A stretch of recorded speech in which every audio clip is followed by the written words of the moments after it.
madaxweynaha dowladda deegaanka Soomaalida mudane Mustafa Maxamed Cumar oo muddooyinkii ugu dambeysay safar ugu maqnaa magaalada Addis Ababa ee xarunta dalka Itoobiya ayaa maanta dib ugu soo laabtay magaalada Jigjiga waxaana madaarka magaalada Jigjiga ku soo dhaweeyay xubno ka mid ah golaha wasiirada xildhibaanada dadweyne aad u tiro badan oo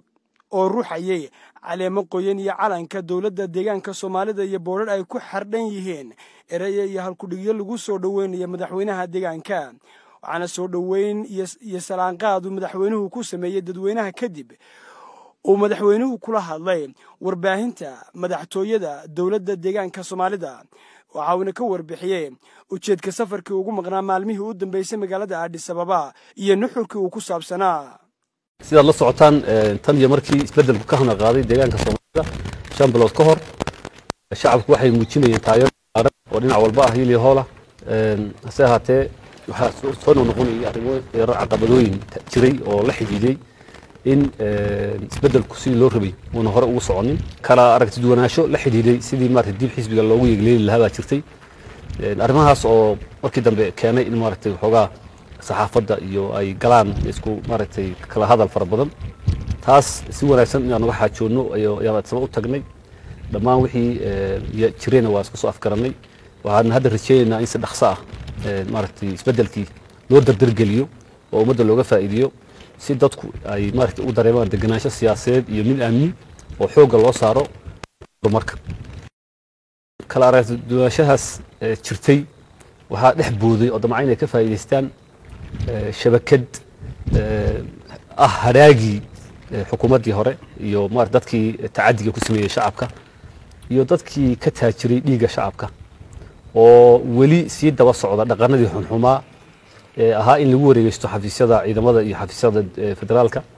iyadoo dadka lagu dacweynayo mas'uuliyiinta deegaanka lagu dacweynayo waxaalihii shacabku ay dalbanayeen ay u baahnaayeen ka mid tahay Soomaalinimadu oo ay ka mid tahay in dulmiga la diido iyo halganku oo ay ka mid tahay diinta iyo akhlaaqda wanaagsan in la taageero waxaalahaas iyadoo dadka lagu dacweynayo shabakad u badneed dad maaragtay ka faa'iiday dhiigga shacabka intii maaragtay dhiigu daadinayay tacadiyadu socdeen iyagu qandaraaso iyo miisaaniyad iyo lacag ka heli jiray oo haddana u tafaxaytay inay sii wataan dhaqanadii noocaas ahaa yaa ololayaal fara badan oo ka dhana xukuumadda ka wadi Addis Ababa iyo dhulkaas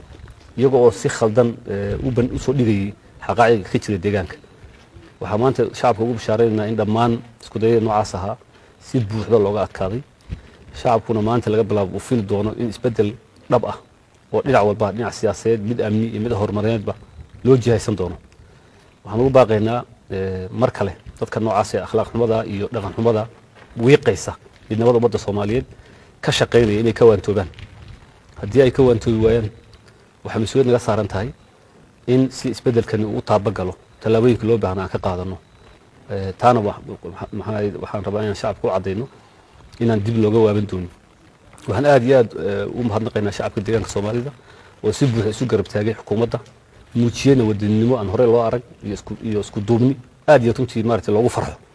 wax kastoo caqabado dhacana waxaa laga faa'iidaa faa'iidooyin baa ka yimaada marka isqa qabsiga hadda jira waxaan ka faa'iidnay in dadkeenu ku midoobaan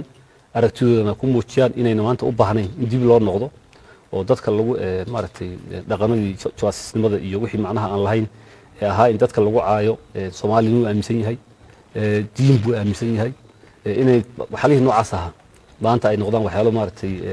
ceeb ka noqdo shacabkeenu ay diidaan aad iyo aad baan ugu faraxsanahay guud ahaan inahaas ayaa ka soo baxay maalmaha soo socda insha Allah waxaan soo bandhigi doonaa qorshayaasha laga qaatay dhinaca dib yeegleeyada iyo dib habeynta xisbiga iyo dhinaca maartay mashaariicda horumarka labadaba iyo dhanka nabadgelyada waad mahadsantiin Najiib Abdiwali Abdixiis telefishinka caalamiga Universal magaalada Jigjiga